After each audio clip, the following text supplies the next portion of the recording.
Oi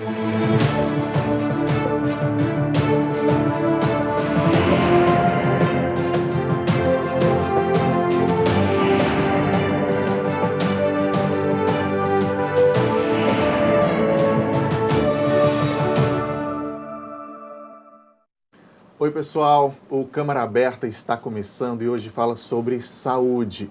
Depois do Outubro Rosa e do Novembro Azul, chegou a hora do Dezembro Laranja.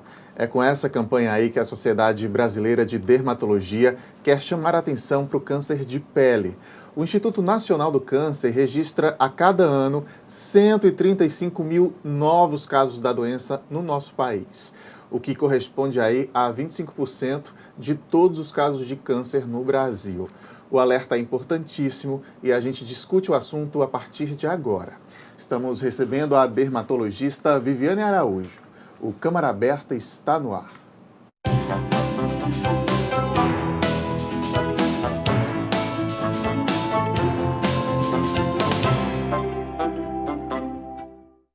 Você de casa que nos acompanha, seja muito bem-vindo a mais uma edição do nosso Câmara Aberta.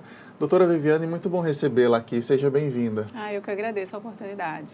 Eu citei aí nessa abertura, doutora, números que são alarmantes, né? 135 mil novos casos por ano. Antes de começar a gravar, a senhora já me dizia que já há um número atualizado prevendo o ano que vem, né? Isso, em torno de 180 mil. Essa é uma previsão do INCA, baseado já em todos os diagnósticos dos últimos anos, né?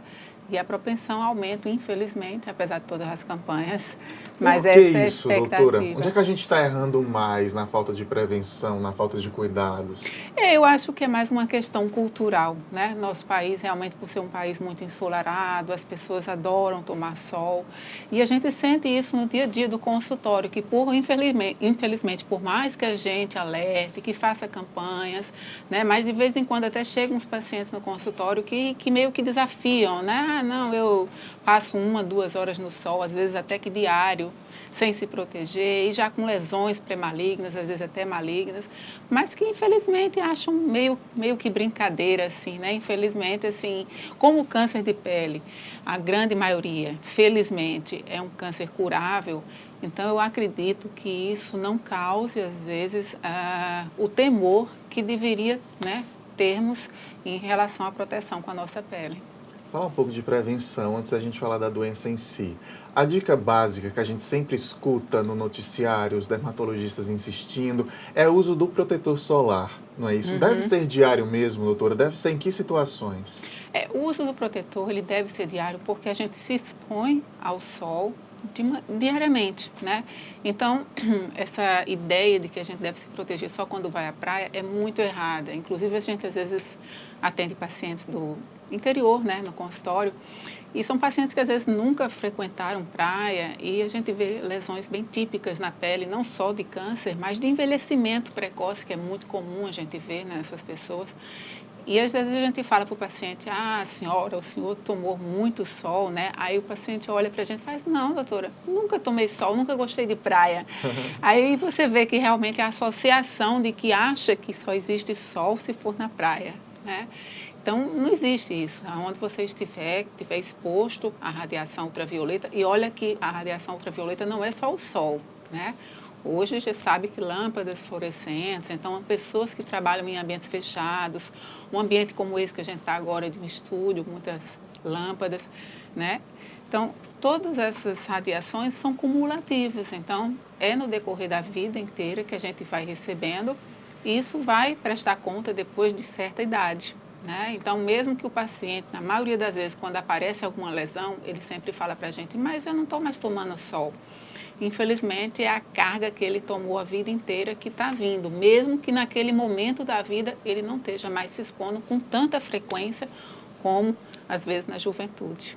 Tem idade para começar a usar esse protetor? Tem produtos para beber, por exemplo? Isso, a recomendação a grande maioria dos protetores, é importante sempre procurar uma orientação, mas muitos já trazem liberação no rótulo a partir de 6 meses de idade. Então, antes dos 6 meses, a pele do bebê ainda não está com a devida proteção para usar um protetor solar. Ela ainda tem certas instabilidades na barreira cutânea, que faz com que esse protetor seja muito absorvido. E isso, às vezes, não é bom. Então, por causa disso, existe essa preconização de que seja a partir de 6 meses de idade, né? Então, antes dos 6 meses, o solzinho que o bebê toma tem que ser uma coisa mais, né, equilibrada, com mais proteção de barreira. A proteção de barreira que a gente fala são roupas, chapeuzinho, bonezinho, né? Não precisa ficar toda a pele totalmente exposta. Pode, né, se você dá um pouquinho de sol por dia no bebê, então um dia você expõe mais uma perninha, no outro dia mais um pouquinho do braço, não necessariamente a pele inteira. Tem gente que não gosta de usar o protetor porque diz que vai sair brilhando, vai sair pegajoso e tal no dia a dia. Tem um tipo para cada pele? Como é que se faz para escolher? Tem uma variedade de produtos no mercado que dá para escolher um melhor? Não, hoje realmente assim a gente pode dizer com toda tranquilidade e segurança que existe protetor para todo tipo de pele, principalmente para esse desconforto que é muito comum, né? Geralmente quando a gente fala protetor, o paciente já meio que entorta a cara e não vou conseguir usar essa coisa, né? Principalmente homem que tem pelo no corpo, a sensação. Então hoje já existe protetor para todo tipo de pele, para todo tipo de situação, inclusive. Então assim, se é um surfista que fica dentro d'água o dia inteiro, existe protetor, né, adaptado. Se é para pele masculina, com região pilosa, com muito pelo, já existe protetor adaptado para também não causar esse desconforto. Pele muito oleosa, já existe protetor, inclusive, que trata a oleosidade, é diferente, né? Ele já não deixa oleoso, ao contrário, ele trata a oleosidade, deixando um toque limpo, um toque seco. Então, hoje, a gama de protetores adaptáveis a todas as situações de pele é imensa. Então, realmente, a gente não tem mais nenhum tipo de desculpa para não conseguir usar. Agora, doutora, a gente sabe que o sol, tomado na medida certa, ele é positivo, né? Sim. O corpo vai produzir vitamina D que a gente precisa. Ao usar o protetor, eu tô eliminando completamente essa absorção e meu corpo não vai produzir vitamina D ou não? Eu ainda consigo produzir vitamina D? Olha, uma coisa certa é que o protetor não te protege 100%, por maior que seja a proteção dele. Então, mesmo com protetor, você vai ter uma quantidade de radiação passando e sendo absorvida pela sua pele. Mas, para quem quer ser mais cauteloso e realmente tomar aquela dose diária, então já existe uma preconização, através de várias pesquisas, da quantidade realmente necessária de sol para que a gente transforme essa vitamina D. Então, já existe hoje um consenso que 15 minutos, 3 vezes por semana de exposição ao sol, sem a proteção, de preferência antes das 9, né, que é o sol, digamos que o sol menos maléfico no sentido de queimar a pele. Então, esse é o necessário. Nós que vivemos numa cidade como a nossa, né, um país como o nosso, e principalmente numa região como a nossa, como o Nordeste, nós temos sol o ano inteiro, né, com raros momentos de chuva, né, em épocas de inverno, mas é muito difícil para a gente que sai de casa, que tem uma atividade no dia a dia, que dirige, que se expõe, não tomar esses 15 minutos, né? 3 vezes por semana, nem que seja 5 cada dia. A gente toma sem perceber, é isso? A gente toma sem perceber. Tá dirigindo no trânsito, tá levando um pouco de sol, tá se através de expondo. janelas, de varanda, do próprio carro. E é muito comum a gente comprovar isso, inclusive, através de pacientes que chegam, às vezes, com essa área, que é a área que o sol bate mais, ele dirigindo, com muito mais comprometimento, às vezes de lesões de mancha, de câncer de pele, justamente naquele lado onde o sol bate mais, ele dirigindo. E aí se comprova mais ainda que o sol penetra através, né, das janelas, das vidraças, que muitas vezes o paciente ele não leva em consideração isso. Eu comentava também com a senhora antes da gente começar a gravação que eu já li um pouco a respeito de polêmicas de médicos divergindo de dermatologistas a respeito dessa exposição sem proteção, a proteção solar, né, um protetor, enfim. Pelo que a senhora explicou agora, então, é preciso ter esse bom senso do horário também, né? Para ninguém achar que deve meio-dia em ponto estar se expondo ali no jardim de casa para tomar um sol, esse não vai fazer bem, né? Com certeza. Assim, existe a diferença básica entre o sol, depois das 10 horas, né, até as 3 da tarde, em relação ao sol mais cedo, é o tipo de radiação ultravioleta. Antes das 10, prevalece a radiação UVA. Depois das 10, prevalece a radiação UVB. Não podemos dizer que uma seja a diabinha e a outra santinha. Não é bem por aí. Então, como a gente bem sabe, todas duas têm seus danos na pele. Porém, A radiação VB, que é a que a gente mais tem medo, é a que mais queima. Então, essa é a radiação que a gente tem mais medo, realmente, porque os efeitos vão ser, inclusive, mais imediatos, de queimadura, insolação, né? E a gente sabe que muitas queimaduras que você tiver no decorrer da vida aumentam a chance do melanoma, que é o câncer mais fatal, né, de pele que existe. Então, a gente tem que prevenir esses casos de queimaduras no decorrer da vida. Agora, a radiação UVA, que é essa que prevalece antes das 10, ela também tem seus danos, porém ela não queima tanto como a UVB. Ela traz danos mais a longo prazo. Então, por causa disso, ela tem uma aparência um pouco menos nociva, no sentido de não causar queimadura com tanta rapidez. Então, digamos que seja uma radiação menos danosa, né, nesse aspecto. Então, por causa disso, a gente recomenda que seja nesse período, né? Mas não necessariamente se expor horas, porque está tomando sol 7 da manhã, como eu já peguei casos no consultório. Ah, doutora, mas eu tomo sol de 7 às 9, 2 horas por dia. E achava que não estava tomando muito sol. Tá, esclarecido. A senhora falou, quando se referiu aos bebês, em alguns acessórios, né? Esses acessórios também podem ser usados por adultos. Inclusive, tem umas roupas, umas camisetas, inclusive, que estão vendendo bastante, fazendo bastante sucesso, que falam que há uma proteção ali, né? Contra os raios solares. Funcionam mesmo essas roupas? Sim, funcionam. Essa tecnologia foi criada, esse tipo de tecido com filtro solar foi criado pela Austrália, que é onde existe uma maior incidência de câncer de pele no mundo, porque a localização geográfica da Austrália está logo abaixo do maior buraco da camada de ozônio. E por causa disso, além deles terem as peles muito claras, a exposição acaba sendo muito elevada. Então, o índice de câncer de pele lá é altíssimo e por causa disso eles fizeram, né, pesquisas e chegaram a essa tecnologia. Então, já existe aqui no Brasil já há muito tempo, já há mais de 10 anos, já é algo bem recomendado pelos dermatologistas, com relação não só à criança, como você bem falou, mas também para o adulto, que se expõe muito, que, por exemplo, em época de veraneio, fica dentro d'água, vai para uma areia vermelha, né, aqui no nosso caso. Então, às vezes passa o dia todo sem nem se dar conta que está tomando sol, muitas vezes esquece o protetor. Então, o uso dessas roupas vai ser extremamente benéfico, porque pelo menos ele vai estar ali com aquela proteção de barreira que é fundamental. Bacana, doutora. Eu vou chamar um intervalo aqui rápido. Na sequência, a gente continua, então, discutindo esse assunto. Fica por aí que a gente volta já.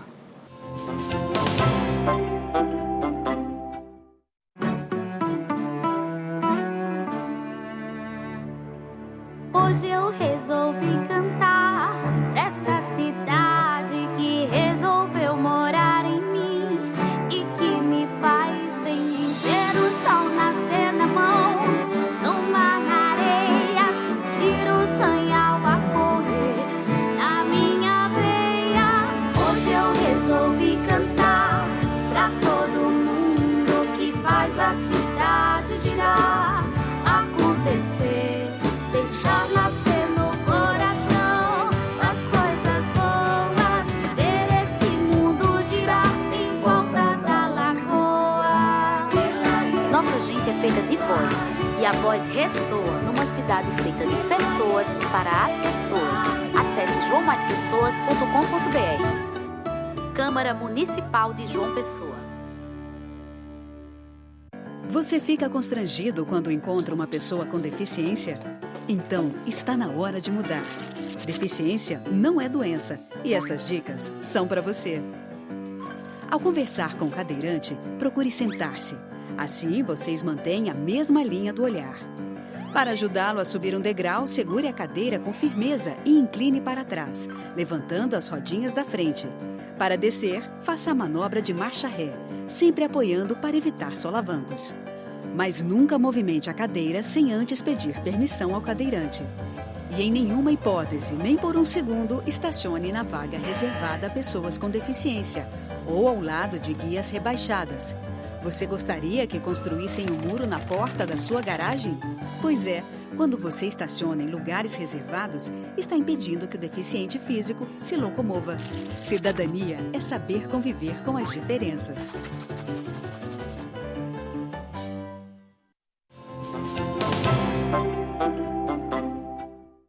O Câmara Aberta está de volta hoje falando sobre prevenção ao câncer de pele. De acordo com o Instituto Nacional do Câncer, todo ano são registrados no Brasil 135 mil novos casos da doença. Quem nos esclarece o assunto é a dermatologista Viviane Araújo. Doutora, no intervalo a senhora me dizia uma informação muito importante da importância dos pais incentivarem os filhos a esse hábito da prevenção. Por quê? Então, a gente sabe que é na idade, né, mais jovem, principalmente as crianças, que se adquire os hábitos que se leva para a vida inteira.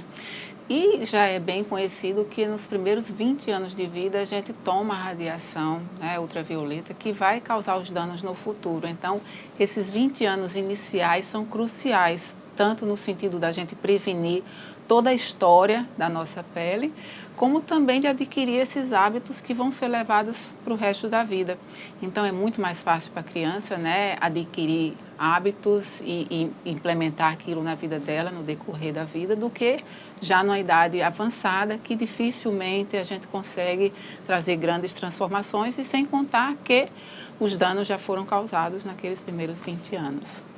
Tem que virar hábito mesmo, né, doutora? A gente escova dente todo dia, a gente toma banho todo dia antes de sair de casa, então tem que incluir o protetor solar. Esse hábito a gente quer muito que se torne que nem escovar os dentes, né? E a gente até fala isso no consultório para os pacientes quando precisam adquirir, principalmente quem está em tratamento dermatológico, tratamento estético, que a gente precisa proteger, tratamento de mancha, fazendo peeling, laser.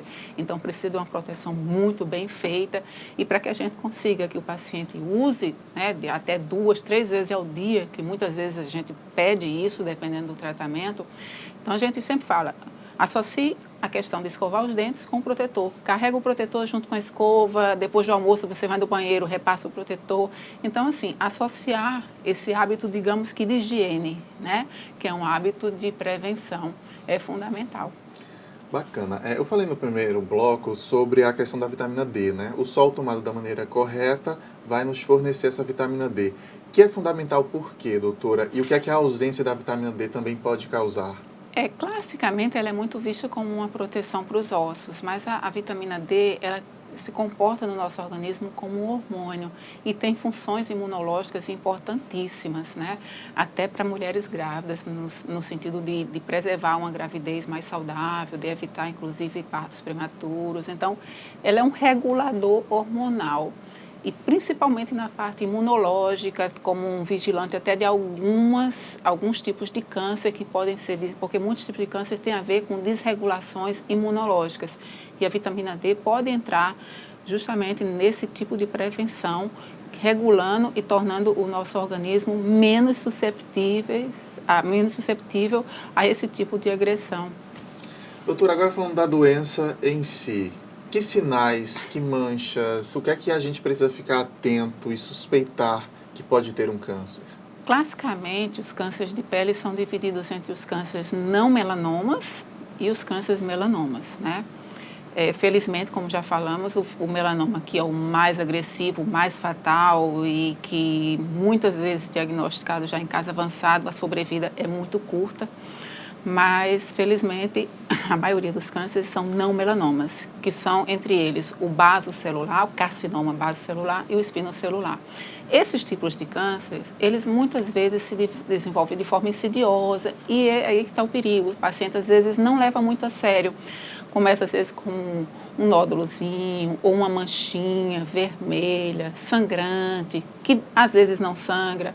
E cria casquinha, e aquela casquinha cai e cresce uma nova casquinha e não cicatriza. Você vê que aquilo ali continua, né, vai avançando, até chegar em lesões, às vezes, um pouco desfigurantes. Mas isso, felizmente, não é comum.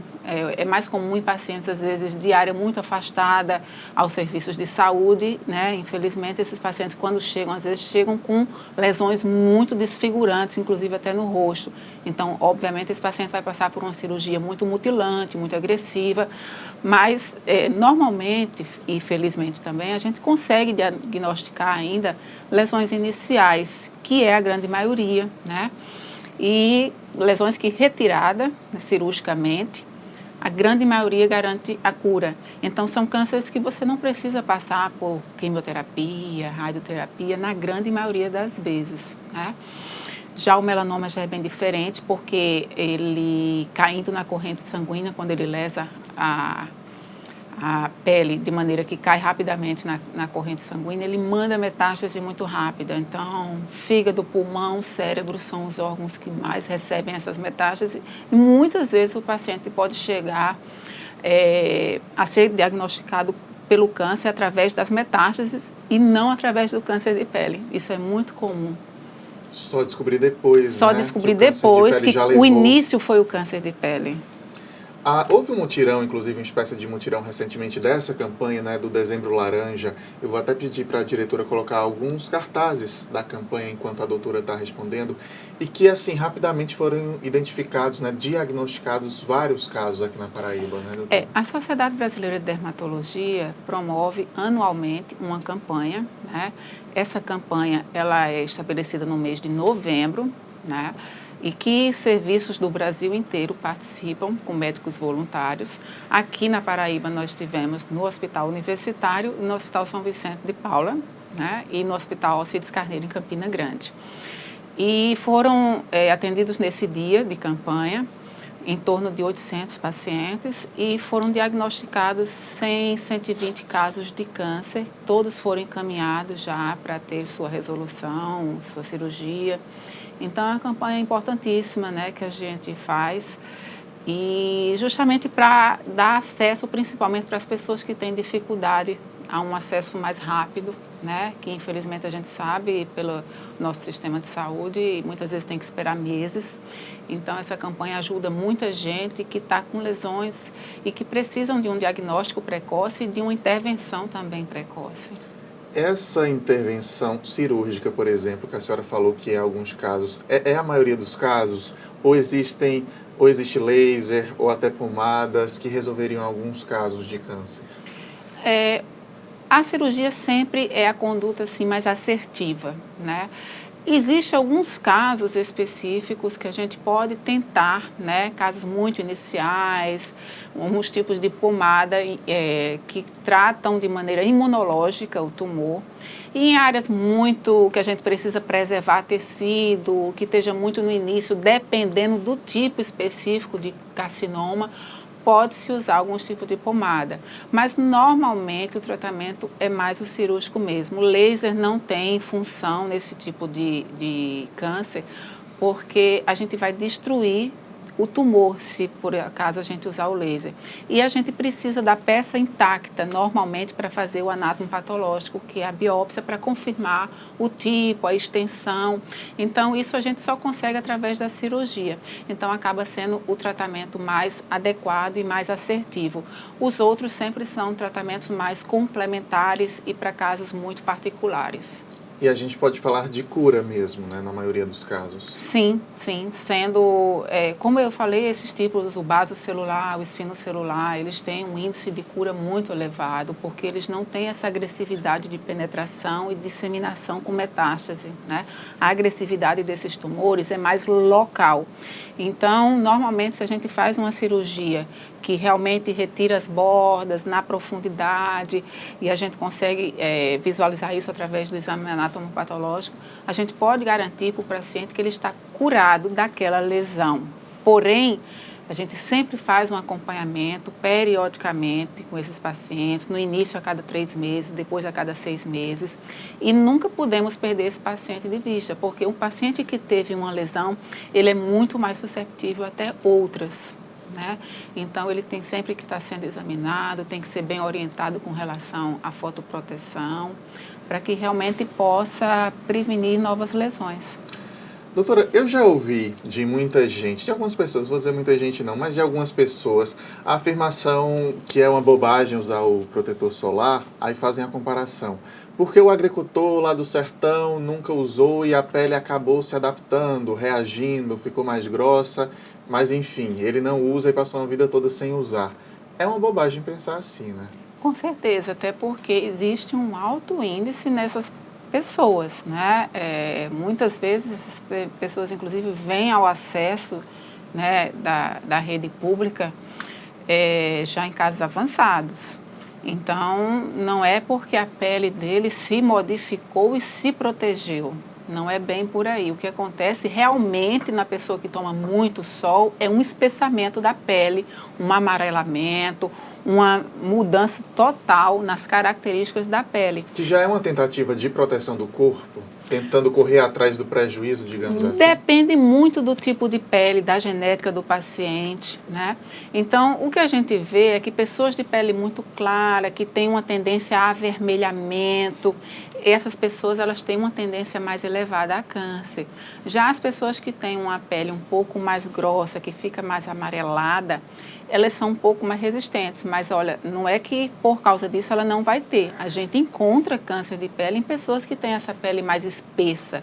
Então não é que isso seja uma proteção, é só uma característica do tipo de pele dele, porque cada paciente tem um tipo de envelhecimento e um tipo de reação diferente ao sol que tomou a vida inteira. Então é apenas isso. Falando exatamente em tipos de pele, quem tem uma pele mais morena ou uma pele negra mesmo, ela é naturalmente mais protegida? Teoricamente, sim, mas não são pacientes que estejam isentos de câncer, não. E devem usar o protetor? E devem usar o protetor, né? A quantidade maior de melanina, que é isso que difere a pessoa mais branca da pessoa mais morena, ela confere, sim, uma certa proteção à pele. E é tanto que as pessoas mais morenas, inclusive negras, elas têm um envelhecimento mais retardado, justamente porque houve menos dano na pele por essa melanina que protegeu e absorveu mais a radiação ultravioleta. Mas essas pessoas, como a gente principalmente está num país muito miscigenado, né?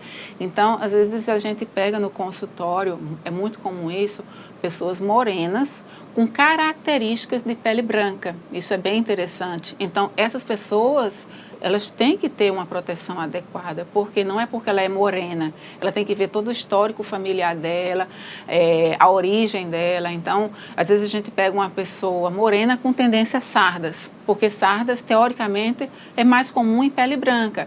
Mas aí a gente vai ver. Por quê? Porque ela é de uma família que tem muita mistura. E o brasileiro essa mistura. E o brasileiro é essa mistura. Então, não existe raça pura, nós não temos raça pura aqui. Então, não podemos nos guiar por essa separação de raças, né? E sim pelas características muito miscigenadas e heterogêneas que faz com que a nossa raça seja única, né? E com isso, a gente também tem que ter proteção de uma maneira massiva, porque, independente da cor da pele, o câncer de pele pode aparecer. Doutora Viviane, os profissionais de saúde que a gente recebeu aqui no Câmara Aberta esse ano, das mais diversas especialidades, eles têm insistido que a gente passou a viver um certo estilo de vida nas últimas décadas meio equivocado no que se refere à alimentação, ao sedentarismo, à falta de exercício físico, à pouca ingestão de água. Isso também reflete em doenças da pele, isso pode refletir num câncer de pele também, e a gente tem que rever tudo isso? O estilo de vida a gente sabe que está muito ligado a vários tipos de câncer, né? Nós não temos ainda uma autoridade para falar com toda certeza de que não vai afetar. O que nós sabemos é que a radiação ultravioleta, essa sim, juntamente com as características genéticas de cada pele, é o que vai tender mais ao desenvolvimento do câncer de pele. Mas, obviamente, não podemos dizer que não. Não podemos dizer que sim com toda certeza, mas também que não. Por quê? Porque sabe-se que, principalmente, os alimentos à base de fruta e verdura têm muitas vitaminas, antioxidantes, que são fundamentais para a nossa pele. Então, até que ponto esses antioxidantes podem proteger nossa pele, não só do envelhecimento, mas também do câncer, isso é algo que com certeza vai se comprovar no decorrer do tempo. Então, é óbvio que uma alimentação balanceada, onde se predomina muita fruta, verdura, né? Dando esse suporte de vitaminas, antioxidantes, proteína, que é fundamental para a pele não vive sem proteína, né? Cabelo, unha principalmente. Então, obviamente, isso vai refletir na sua pele. Bacana, doutora. Muito obrigado por ter vindo aqui hoje esclarecer o assunto para a gente. Muito claro. Agradece. E portas sempre abertas aqui.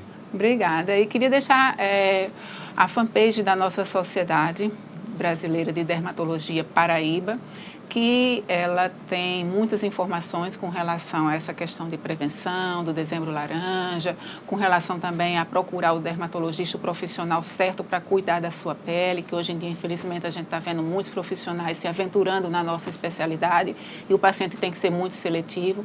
Então, a nossa página tem links direto com a SBD, com o CRM, para você realmente ter certeza se o profissional que você escolheu é um profissional habilitado e qualificado. Ótimo, até a próxima, doutora. A gente agradece. O Câmara Aberta de hoje termina agora, mas eu lembro que pela internet a gente está sempre em contato com você. Pelo Facebook ou pelo YouTube. O endereço de ambos esses canais é TV Câmara JP. Muito obrigado pela companhia em mais esta edição e a gente se vê na próxima, então. Tchau.